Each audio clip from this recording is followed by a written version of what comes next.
এই কথাটার তিনটি অর্থ। এক নম্বর অর্থ হলো আল্লাহর আনুগত্য করা হবে, নাফরমানি করা চলবে না। আল্লাহকে যথাযথভাবে ভয় করো, বা ইত্তাকুল্লাহা হাক্কা তুকাতিহি। আল্লাহকে যথাযথভাবে ভয় করতে গেলে এখানে আমি আড়াআড়ি আপনাদেরকে একটু ধরাই দেই। তিনটি জিনিস আমাদের মধ্যে অর্জন করতে হবে, তিনটি জিনিস বর্জন করতে হবে, তাহলে হবে আল্লাহকে যথাযথভাবে ভয় করা।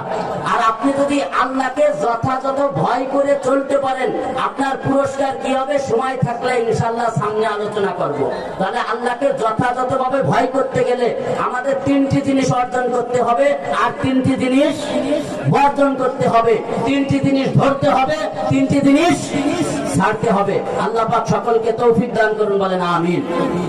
তো তার এক নম্বর হলো